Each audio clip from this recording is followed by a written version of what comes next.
Hey, you. I'm a Christian because I suck at being a human. I typically don't identify as a Christian, or haven't identified as a Christian, primarily because I was afraid of what that would mean for you to presume. I was kind of afraid of exposing myself and speaking my own truth because I didn't know what your experience with other Christians has been. But even more so, I suck so bad, and have for 41 years, that I didn't want your definition of a Christian to be poisoned by my example. But I have just learned that this path towards crucifying the ego has led me to a level of peace which passes all understanding, an ability to love and be of service to my family, my community, my peers, you, if ever asked, that really is an ideal that I've always wished to attain. But I didn't know how to do that. I didn't know how to put it into practice. I didn't know how. It just seemed like such a lofty goal that it really took a lot of exploration into all the other alternatives, or all the ways in which I could try to achieve that goal, being my ideal self through service. And all the other ones didn't work until I put my heels down, invited into an Orthodox Christian community with the intent to absolutely laugh and prove to myself why this is a bunch of phooey. I really did want to. It seemed excessive. As a Protestant, raised Lutheran, ELCA, I thought it smelled Roman. I thought we had improved human innovation. I thought we'd improved on that years ago, 500 years ago, with Luther. I thought that human innovation had led to a fracturing where it seemed to me when I said I'm a Christian, it was different than what somebody else said when they said they were a Christian. It seemed different than the other flavors of Christianity around me, or the flavors of Christianity that I heard on the television, or flavors of Christianity in the bookstore.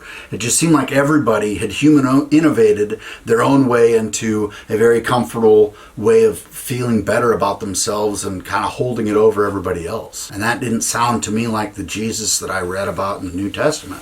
So I really attempted to say, this is meaningless. This is empty.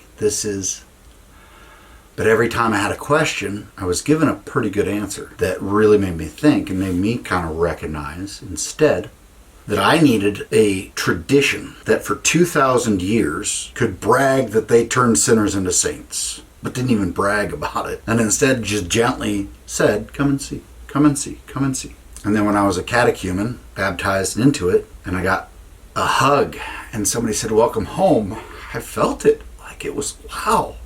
And then I sucked for another 14 years.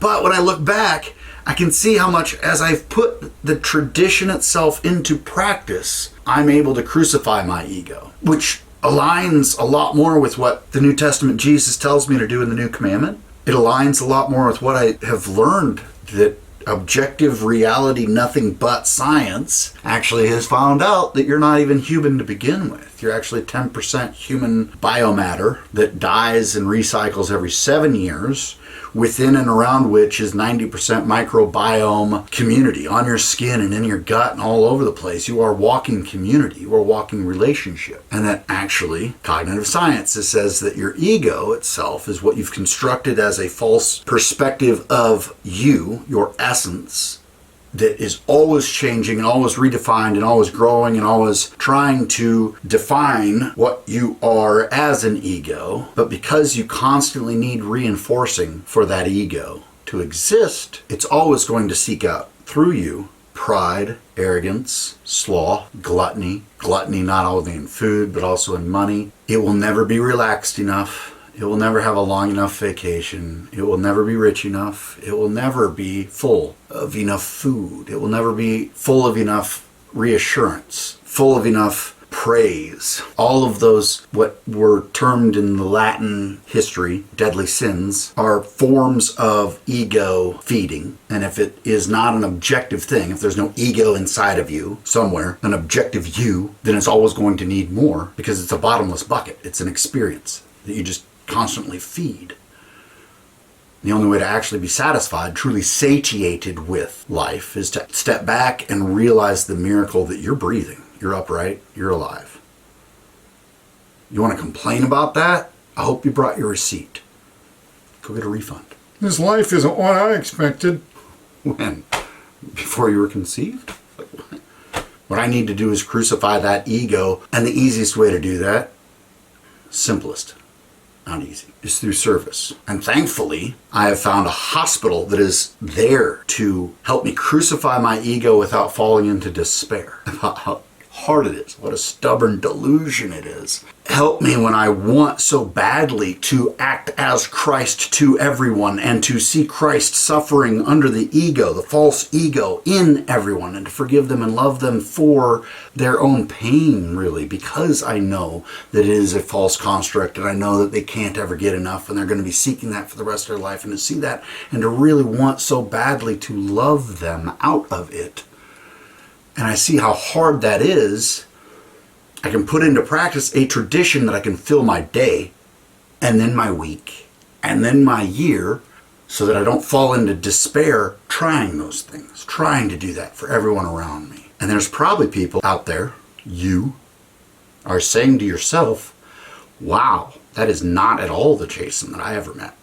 That guy was an arrogant prick. That guy was a drunken fool. That guy was, sorry, I'm practicing. And I'm going to keep practicing, but I look back on 14 years and I see that I've really grown a lot, thankfully. And I can't wait to see what the next 40 years of practice, if I age out of this biology naturally, is going to allow me to become. Please be patient. Pray for me. I'm practicing. And if you're wondering, hi, my name is Jason. If found, please return to. Yeah, Frediana got it for me as a safety net in Sao Paulo because,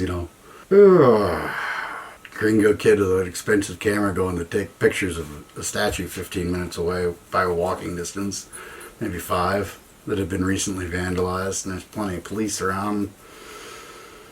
After an hour or so, I wasn't lost. I came back after the hour, after they went for searching all over the place 3 times or so. I mean, when they finally found me, I was back on the block. I was back on at her mother's block, like, and her mom drives by and, Jason! I was like, oh, it's alright. So, not lost, just taking the long route, I guess. Wandering around, taking pictures, enjoying myself. Oops. So, yeah, it's a good shirt to wear in Sao Paulo just to make sure that I'm returned. I suck.